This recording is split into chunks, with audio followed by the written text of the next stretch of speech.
하나님의 나라에 들어가려면 많은 고난을 겪어야 한다라고 하는 이 점을 여러분과 나누기를 원합니다. 이 점은 우리를 낙담시키는 말씀이 아니라 우리에게 도리어 우리의 소속을 분명케 하여 주는 격려의 말씀, 소망과 위로와 확신과 기쁨의 말씀인 줄로 믿습니다. 먼저 여러분, 이 본문에서 말하는 고난 내지 환란이 아닌 것을 말씀을 드립니다. 여러분, 지난 시대에 어, 코비드로 인해서 전 세계가 고통 가운데 신음을 하였습니다. 하지만 이것은 이 본문이 말씀하는 환란은 아닙니다. 그리스도를 믿는 신앙으로 말미암아 겪는 환란을 뜻한다는 것입니다. 그래서 믿지 않는 사람도 동일하게 이 어려움을 보았기 때문에 이것은 본문이 말씀하는 환란이 아닙니다. 그런가 하면 저희가 생업을 위해서 일을 하는 중에 겪는 어려움들이 있습니다. 이것을 어려움이라고 하면 어려움이라고 할 수 있겠지만 이것 역시 당연히 환란, 고난이 아닙니다. 그리스도를 믿는 신앙 때문에 겪는 것이 오늘 본문에서 말씀하는 고난 내지 환란인 것입니다. 모든 사람들은 생업과 생계를 위해서 일합니다. 그러면서 겪는 어려움들이 있지만 그것은 그리스도를 믿는 신앙과 관계없이 모두가 자신의 가정을 부양하기 위한 책임을 다하는 그런 활동에서 비롯된 것이기 때문에 본문이 말하는 환란이 아니란 말씀입니다. 그래서 복되신 하나님, 성부, 성자, 성령 하나님을 믿는 믿음으로 말미암는 고생, 이것을 뜻한다는 말씀을 여러분께 드립니다. 사랑하는 여러분, 분명히 우리가 하기를 원합니다. 그것은 그리스도를 믿으면 내가 가진 모든 근심과 걱정과 불안, 또 이 신체적인 병약함, 이런 것들이 싹 다 사라지는 것 아니란 말씀을 드립니다. 마치 동화책의 그 해피 엔딩처럼 이들 모두는 결국 오래오래 행복하게 살았답니다라고, 그런 일들이 이루어지지 않는다라는 말씀을 먼저 드립니다. 왜 그래요? 오늘 바울을 한번 보십시오. 바울은 진짜 죽은 줄 알 만큼 그는 맞았습니다. 쓰러졌습니다.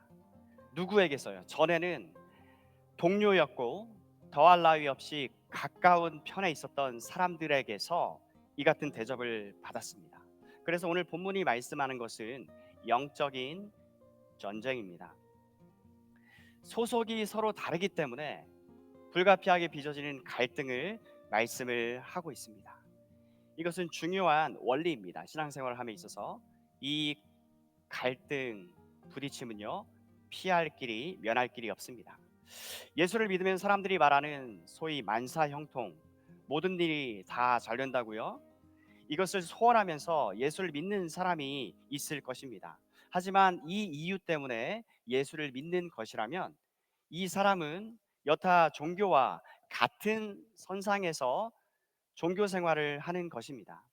여러 위인들 중에서 예수를 택하였을 뿐 이 사람이 얻고자 하고 추구하는 것은 예수님 자신이 아니라 예수가 주는 것이라는 말씀입니다. 여러분, 예수님을 추구하고 계십니까? 아니면 예수님을 통해서 얻을 수 있는 것을 추구하십니까? 예수를 통해서 얻어낼 수 있는 이것이 이유여서 신앙생활, 교회 생활을 하고 있는 것이란 말씀입니다. 여러분, 종교를 잘 보세요. 신을 잘 달래고 그래서 노여움을 풀어 드리려고 합니다. 그렇게 해서 어떻게 되길 원하는 것이에요? 나에게 물질적인 경제적인 풍요를 주시오. 나에게 건강을 주시오. 나를 유명하게, 나를 잘 되게, 나를 인기가 많게 그렇게 해 주시오. 이것 아니겠습니까? 사랑하는 여러분, 이런 것들은 이 땅에 살아감에 있어서 분명 필요한 것이고 값진 선물들임에 틀림없습니다. 하지만 제가 왜 여러분이 만일 예수님이 목적이 아니고 예수님을 통해서 얻고자 하는 무언가가 목적이라면 여러분은 예수 신자, 그리스도인, 하나님의 성도가 아니라고 말씀드리는 이유가 무엇입니까? 기독교 신앙은 이 땅에서 사람에게 잘 사는 법을 가르쳐 주는 종교가 아니기 때문입니다. 여러분, 기독교는 이보다 훨씬 더 큰 것입니다. 이보다 훨씬 더 근본적인 것을 다룬다고요. 사람이 기독교인, 즉 그리스도인이 되었을 때 비로소 시작하는 게 있습니다. 그것은 생각하기를 시작한다는 말씀입니다. 그러면 예수 믿지 않는 사람들은 생각을 안 하고 산다는 말입니까? 그래요. 저는 지금 영적 사고, 영적으로 생각하는 것을 말씀드리고 있습니다. 저는 저보다 똑똑한 사람들이 이 세상에 널리 널려 있음을 압니다. 하지만 동시에 기가 막힐 정도로 이상하게 여겨지는 것이 있는데, 이 사람들이요, 죽음에 대해서 지극히 막연한 생각을 한다는 점입니다. 당장에 죽고 나면은 영원한 운명이 확 갈리게 되는데, 그것을 생각하지 않는 것에 신기함과 희한함을 느낀다는 것입니다. 사실 이보다 더 실제적이고 우리 자신에 있어서 현실적인 문제는 세상에 없습니다. 만일 생이 이 세상이 전부라면 대부분의 사람들이 살아가시는 그 방식은 100번 옳습니다. 여러분, 돈을 추구하는 것은 지극히 당연한 일입니다. 돈이 있어야지 먹고 입을 수, 누릴 수가 있습니다. 세상에 돈 가지고 안 되는 것이 어디 있습니까? 안 되는 게 거의 없을 정도로 이 세상은 그 시스템이 철저히 돈으로 돌아가게 고 있습니다. 돈을 가진 사람이 대접을 받지요. 또 상대적으로 보다 나은 퀄리티를 누릴 수 있는 곳이 이 세상 살이라고요. 하지만 문제는 이 세상이 끝이 아닙니다. 영원히 존재하시는 하나님께서 고작 길게 잡아 100년이 채 안 되는 이 땅 삶을 살다가 더는 존재하지 않도록 여러분을 지으셨습니까? 하나님은 자기 자신과 교제하기 위해서 사람을 지었습니다. 얼마 동안 교제하기 위해서요? 영원히, 영원토록 사귐을 갖기 위해서. 사람의 제일 된 목적은 무엇입니까? 서교림답 제1문1답, 하나님을 영화롭게 하고 그분을 영원토록 인조이, 즐기는 것입니다. 영원토록 enjoy him forever. 교제를 할 수 있으려면 이 쌍방은요, 인격적인 존재여야 합니다. 그런데 하나님은 유독 인간만을 자신의 성품을 담아낼 수 있는 이미지 베어러 존재로 지으셨습니다. 인격적인 존재란 지와 정과 의를 가진 것을 뜻합니다. 하나님 자신의 형상을 따라서 인간을 창조하신 점이에요. 그런데 사람이 부족함과 모자람, 결핍을 가지는 것입니다. 나이가 들수록 몸은 약해지고 질병에 노출돼 있습니다. 늙고 그러다가 단 한 명도 예 없이 죽게 되어서 땅에 묻혀 썩어지게 되는데, 흙으로 돌아가게 되는데, 성경이 말하는 썩어짐의 종노릇을 하게 하고 있는 우리 자신을 보게 되는데, 이것은 하나님이 세우신 본래 근본적이자 궁극적인 그 그림이 계획이 아니란 말씀입니다. 왜 어쩌다 이렇게 인류가 되었습니까? 가령 정말 오래 살아서 120세, 130세, 140살을 산다고 칩시다. 이것은 분명 장수의 복이 맞지요. 하지만 오래 산다 하여서 남들보다 예외적으로 더 건강한 몸, 튼튼한 몸 가지고 유달리 젊은 몸으로 사는 것입니까? 사람들은 이 육체적으로, 신체적으로 또 외모를 봤을 때에 20대가 최고 절정이어서 그때를 좋아합니다. 그리고 지나고 나면 자주 종종 회상합니다. 하지만 누구나 예외 없이 인정하는 사실, 우리는 점점 늙다가 결국엔 죽습니다. 그런데 왜 이런 이상한 일이 우리 인류에게 주어진 것입니까? 한 글자로 죄 때문입니다. 하나님과 평화로이 교제하며 살던 에덴 동산에서 최초의 사람이 최초의 반항을 반란을 하나님을 향해서 행한 것입니다. 그가 바른 사고하기를 멈추고 허황된 환상을 꿈꾸게 하였던 존재가 물론 그보다 앞서 있었습니다. 그리고 그에게 다가왔습니다. 여러분, 인간들보다도 더 먼저 하나님을 향해 대적하면서 하나님과 맘먹고 나아가서 하나님보다 더 영광을 받으려 했던 존재가 있었습니다.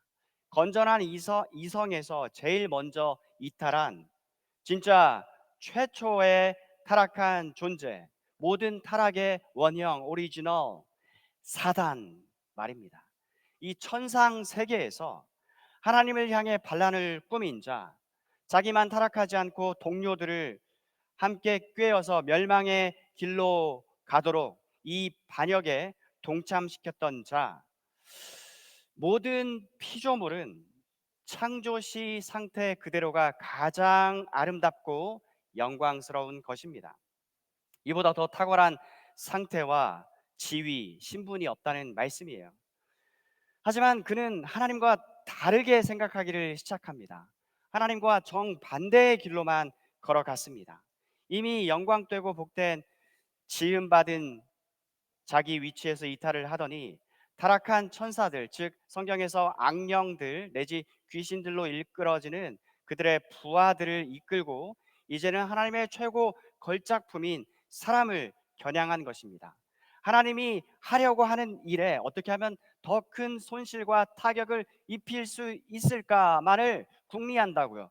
하나님의 최고의 걸작품이 사람이기 때문에 당연히 사람을 미혹하기 시작한 것입니다.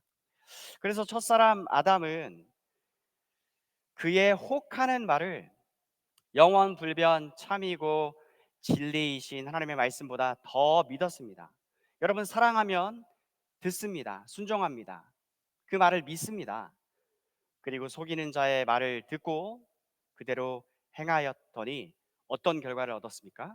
하나님이 지으신 그 모습, 영광되고 아름다운 상태라고 했지요. 그 복된 상태보다 더 나은 결과 내지 더 좋은 복지를 그는 얻었습니까? 완전히 추락하였죠. 사단의 노예로 전락하였습니다. 죄, 사, 세사, 죄와 사망, 세상 왕국, 사단, 세상 왕국의 임금 사단의 종노릇하는 신세가 되었습니다. 썩어짐에 종노릇하게 되는 그 신세, 평생 죽기를 두려워해서 어떻게든 이 땅에서 하루라도 덜 살려고 더 그렇게 발버둥치는 모양이 되었습니다. 마치 이 생이 전부인 것처럼 밖에는 그 이상을 넘어보지 못하는 존재 말입니다. 그래서 사람이 성령으로 거듭나지 않으면 사람은 단 한 사람도 예외 없이 이 굴레에서요 영영 못 벗어납니다. 그런 비참한 처지에 놓이게 되었다는 말씀입니다. 엄마 뱃속에서 태어나자마자 모든 사람이 다요. 다시 본문으로 돌아와서 세상에서 가장 똑똑한 인간이라도 보지 못하는 영원한 하나님 나라가 있습니다. 왜 세상이 지금 이 지경이 되었는가를 보지 못하는 수두룩한 똑똑한 철학자들을 비롯한 똑똑한 사람들이 있습니다. 하지만 여러분, 인류는 이 세상에서 이 생에서의 누림보다 훨씬 더 큰 존재이고 고귀한 존재입니다. 매우 소중한 존재로 하나님께 지음을 받았다고 하는 사실입니다. 그래서 여러분, 예수님을 믿는 것과 이 땅에서의 출세, 성공, 부와 명예, 편리함과 부유함, 누림은 전혀 무관하고 별개의 문제란 말씀입니다. 이 세상 기준에서 예수 믿는다고 다 잘 되는 것도 아니고 또 예수 안 믿었다고 다 못 되는 것도 아닙니다. 이 땅에서의 성공은 그리스도 신자든 불신자이든 전혀 무관합니다. 신앙과 전혀 무관하게 주어지는 것들이란 말씀입니다. 예수 믿으면 믿기 전보다 보다 떵떵거리면서 보란 듯이 출세하고 성공해서 살 줄로만 알고 예수를 믿은 사람이 있다면 그분들은요 얼마 못 가서 예수를 등지고 떠납니다. 요한복음 6장에서 이 점을 보지 않았습니까? 이 예수란 자는 우리가 바라고 꿈꾸었던 바로 그 메시아다. 당시 이 메시아 상은요 정치적, 군사적, 경제적 리더입니다. 고작 물고기 2마리와 보리떡 5개로 모여든 사람 전부를 배부르도록 더 이상 들어갈 배가 없을 만큼 충분히 마음껏 먹게 해주는 존재라면 이 사람은 따를만 하다. 콩고물이라도 반드시 얻게 될 것이다. 이 기대와 흥분으로 사람들은 부풀어 있었습니다. 그래서 예수님을 도시락 싸가지고 그렇게들 따라 나섰습니다. 그런데 어떻게 됩니까? 그들 중 거의 대부분이 어느 한 날에 예수를 등지는 사건을 우리는 보았습니다. 요한복음 6장에서요. 주 예수님은 소위 이 세상이 말하는 성공, 출세, 번영, 부, 명예와 인기, 건강 이런 것들을 주겠다고 약속하신 적이 없습니다.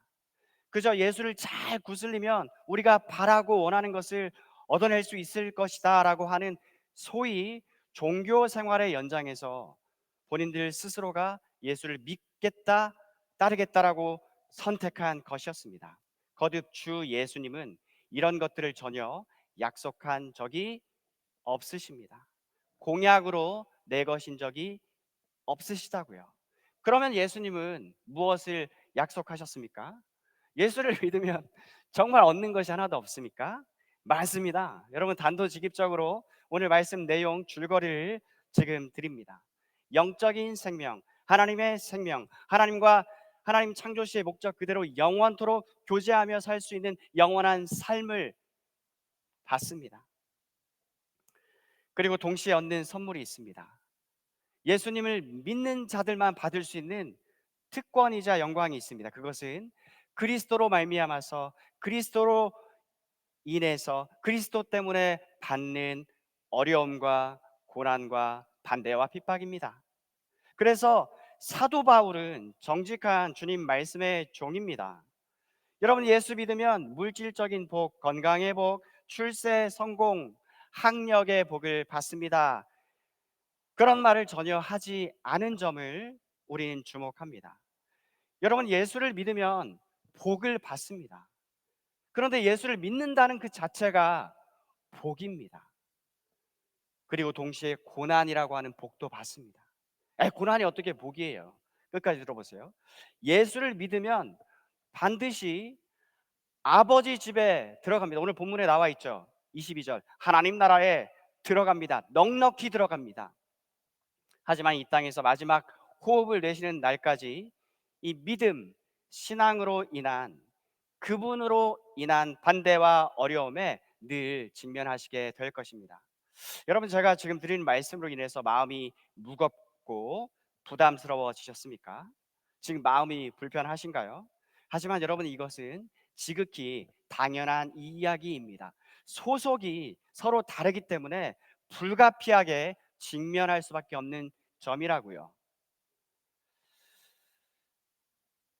그럼에도 예수를 믿어서 얻게 되는 복, 하나님 나라를 받지요. 친구를 얻습니다. 가족을 얻습니다. 아버지와 그분께 딸린 식구들, 형제들을 얻습니다. 자녀됨의 특권, 권세를 얻습니다. 여러분 아버지가 자녀를 돌보듯이 평생 돌봄을 받습니다. 고난 중에도 아이고 고난은 안 받고 싶은데 고난 중에도 여러분 염려하지 마세요. 함께하여 주십니다. 여러분 성경에서 약한 자로 표현되는 사람들이 고아와 과부와 외국인입니다. 고아는 누굽니까? 아버지를 잃었니? 내가 너의 아버지가 되어주겠다. 과부, 남편을 잃었니? 내가 너의 영원한 신랑이 되어줄게. 나라를 잃었니? 내가 너의 나라 왕이 되어줄게. 이것이 모든 인류가 처해 있는 영적인 그 처지를 빗대어 말씀하는 거라고요. 근데 이것을 다 그리스도 안에서 믿음으로 믿는 사람들은 받았지 않습니까? 이 길을 걸어가는데 나 몰라라 내버려 두지 않으셔요. 늘 함께 하셔. Surely I am with you always to the very end of the age. 언제나 앞서 행하셔요. 여호수아에게 주신 말씀이잖아요. 너는 마음을 강하게 하고 담대하라. 내가 네 앞서 행할 것이다. 이것이 여전히 우리에게 유효하다고요. 성경 전체가 이 이야기뿐입니다. 그리스도인은 신랑 그리스도께 연합된 신부들입니다. 이 신랑은 죽음에서 부활하셨어요. 여러분 결혼 관계는 언제 깨지냐면요, 당사자가 죽으면은, 한쪽이 죽으면 그 결혼 관계는 끝이 납니다. 그런데 우리가 맞이한 이 새 신랑 그리스도는 죽으셨지만 부활하시고 다시는 죽을 일이 있어요, 없어요? 없어요. 그래서 이분과 맺어진 연합은 영원하다고. 이 신랑이 나에게서 갈려질 위험이 전혀 없습니다. 우리 신랑은 절대 결코 다시는 죽지 않으십니다. 그리고 이 신랑 주님은 우리 앞서 가셨어요.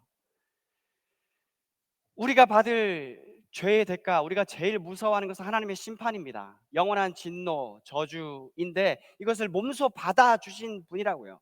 그리고 주님이 이 땅에 계실 때에 우리가 경험하게 되는 그 고난과 환난을, 핍박과 반대를 이미 몸소 받으셨습니다. 아버지께 보냄받은 아들이지 않습니까? 세상이 왜 주님을 미워했습니까? 아버지를 미워해서 그랬습니다. 그 대가를 톡톡히 당하셨습니다. 아들 우리 주님께 보냄받은 말씀의 종들, 사도들도 세상이 주님을 미워하는 대가를 톡톡히 당하였습니다. 우리가 주님께 안 속하였으면은 우리는 미움받지 않습니다. 부딪힐 일이 전혀 없어요. 하지만 우리는 주님께, 또 주님은 이미 이 말씀을 주시면서 자기 제자들을 보내셨어요. 남겨두고 떠나가셨어요. 사람이 너희를 미워하고 반대하거든 기억해라. 그들이 너희를 미워하는 것은 너희를 미워하는 것이 아니라 너희가 속해 있는 나를 먼저 미워하는 것이다. 내가 이 세상에 있을 때 나를 미워하고 대적했던 사람들은 나를 보내신 하나님을 미워해서 나에게 그런 것처럼 말이다. 사랑하는 여러분, 예수를 믿으면 반대와 핍박이 있는 것입니다. 그래서 이것은 지극히 당연한 일이다 말씀드리는 것입니다. 저와 여러분이, 또 여러분과 제가 예수님께 속한, 하나님께 속한 사람이 아니라면 반대와 핍박이 없습니다. 만약에 그런 반대와 핍박이 없다는 것은 아직 그리스도 안에 못 들어왔다라는 뜻이고, 아직 그리스도인이 아니란 뜻이기도 합니다. 하지만 사람이 하나님의 은혜로, 성령의 역사로 말미암아 성장하심님이신 예수님을 믿게 되면, 그때는 사단의 종 신분에서 죄사 세사, 죄와 사망, 세상 임금 사단의 종노릇하던 신분에서 하나님의 아들 신분으로 그렇게 변화가 됩니다. 세상의 특징이 뭐라고 그랬죠? 시기심과 온통 질투심입니다. 아무리 우리는 죽을 때까지 끝까지 가는 거야 하여도 정작 자기 이윤 앞에서는 우정도 깨질 수 있습니다. 자기 목숨을 만약에 내놓아야 된다면 반드시 고민을 안 할 수가 없습니다. 하나님의 아들이 된 여러분을 미워하고 시기하여서요, 누가요? 사단이요. 사단께 속한, 세상 왕국에 속한 사람들은 여러분을 미워하고 반대를 합니다. 그러나 일단 하나님 나라 안으로, 그리스도 안으로 들어오면 무슨 일이 생겨요? 과거 함께 하나님과 그분 아들 예수를 욕하는 일에 마음을 같이 하였던 동료들로부터 이제는 반대를 받는 입장이 됩니다. 그러나 동일하게 과거 믿지 않는 사람들과 더불어서 내가 욕하고 미워했던 사람들, 그리스도인들로부터는 환영을 받게 된다라는 것입니다. 잃는 것만 있는 게 아닙니다. 오히려 얻습니다. 모든 것을 그리스도 안에서 얻습니다. 바울에게 일어난 일이 꼭 같잖아요. 과거 하나님께 대한 잘못된 충성심으로 정작 하나님이 보내주신 아들 예수와 그분의 추종자들을 없애버리려고 늘 살기 등등하였던 이 젊은이가 바울이었잖아요. 물론 그리스도인들과 함께 핍박하였던 유대 종교자들과는 더할 나위 없이 짝꿍이고 친구였습니다. 그랬던 그가 다마스커스로 가는 중에 그날도 그리스도인들을 싹 다 잡아다가 그렇게 열정적으로 살기 등등해서 가던 길에 예수께서 친히 나타나신 것입니다. 부활하신 우리 주님을 만나게 되자 그의 삶은 180도 변화되었습니다.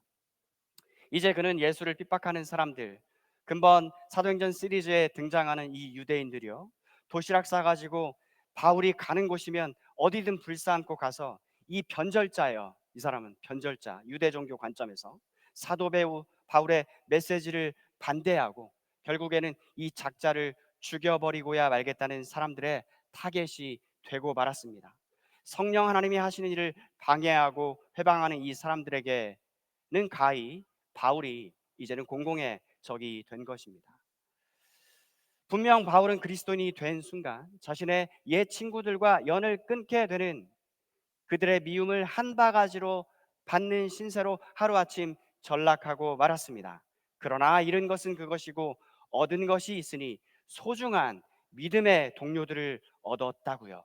주 안에서 새로운 가족, 영원한 식구들을 얻게 된 것입니다.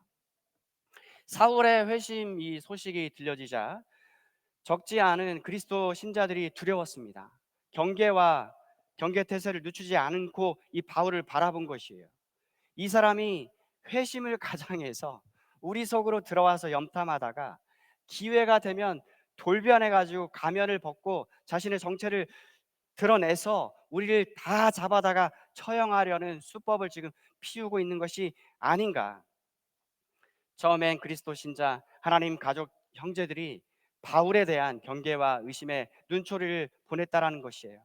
하지만 바로 그때 누가 이 바울의 회심이 참된 것이었음을 사람들 앞에서 설명해주고 바울을 변호하는 일에 적극 나섰습니까? 오늘 본문에 등장하는 우리의 지체 그리스도 안의 형제 바나바가 그리하였습니다. 여러분, 이 사람의 회심이 참된 것입니다. 지금 이 사람이 연기하는 게 아니라고요.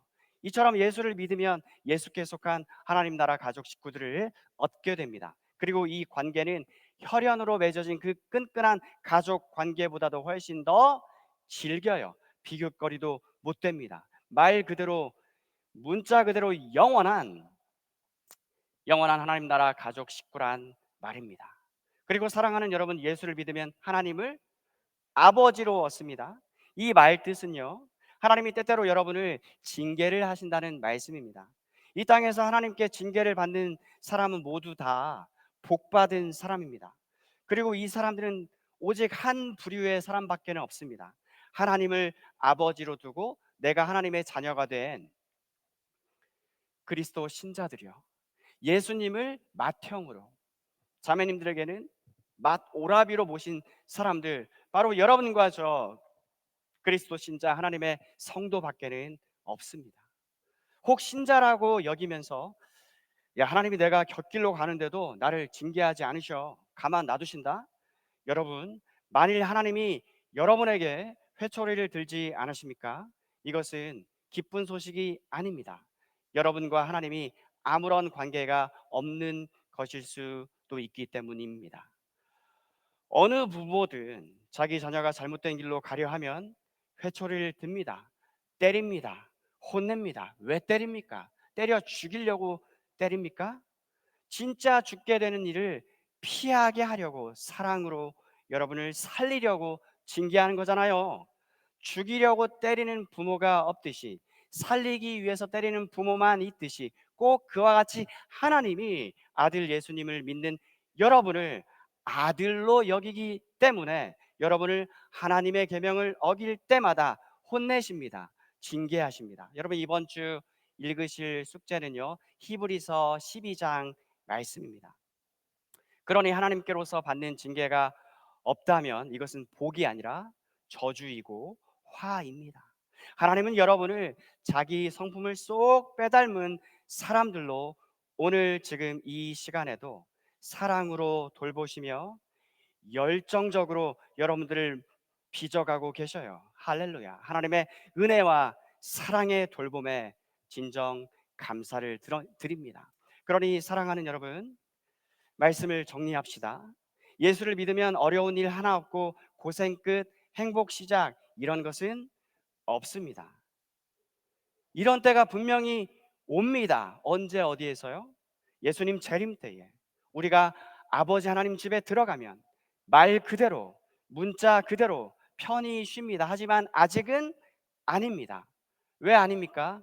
아직은 믿음의 경주 중이에요. 여러분과 제가 믿음의 선한 싸움을 잘 싸우고 하나님의 정하신 때가 되어서 육적인 눈을 감게 되는 그때에 우리는 진짜 말 그대로 편히 쉽니다. 영원한 안식을 영원히 누립니다. 하지만 지금은 아닙니다. 우리는 영적 전투에 임하는 그리스도의 군사들입니다. 전할 준비가 돼 있는 제자들입니다. 오늘은 이곳, 내일은 저곳에서 주 복음을 전하는 사람들입니다. 따라서 신자요, 제자요, 증인이며 사명자 된 우리 그리스도 신자들의 할 일은 이 같은 풍성한 하나님의 사랑과 은혜와 자비와 인내를, 그리고 하나님이 친히 보내주신 우리 주 예수 그리스도를 세상엔 아직 모르는 사람이 많기 때문에 주변 사람들에게 그들이 하루속히 믿고 하나님 품으로 돌아올 수 있도록 오늘은 이곳 또 내일은 저곳에서 동일하게 꾸준하게 묵묵히 진득하게 주님 제자로서의 삶을 살아가는 것입니다. 여러분, 그리스도로 말미암아 우리는 영생의 복을 받았고 하나님 자녀됨의 복을 받았습니다.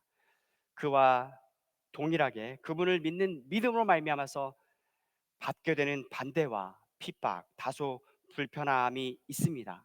하지만 장래에 우리가 주님을 뵙는 날, 우리가 돌아온 것을 다 보여주실 때에 그 고난과 어려움과 반대와 핍박은 nothing, 아무것도 아니고 영광이 집어 삼키는 것을 우리가 보면서 하나님을 마음껏 찬미케 될 것입니다. 그러기에 즐거운 마음으로 이 신앙으로 말미암은 고난을 감당하시기를 원하고요. 중요한 사실은 주님이 고난 중에도 함께 하여 주십니다. 이 복된 길을 함께 걷게 된 주님 안에 있는 모든 형제 자매님들, 영원한 가족 식구 여러분들을 우리 주 예수 그리스도의 이름으로 축복합니다. 말씀을 마칩니다. 이제는 우리 주 예수 그리스도의 은혜와 하나님 아버지의 사랑과 성령 하나님의 교제해 주시고 늘 선하게 인도해 주시는 목자로서의 은혜가 주님을 참되게 믿고 의지하고 사랑하며 따르는 모든 주의 백성들에게 영원토록 있을지어다. 아멘.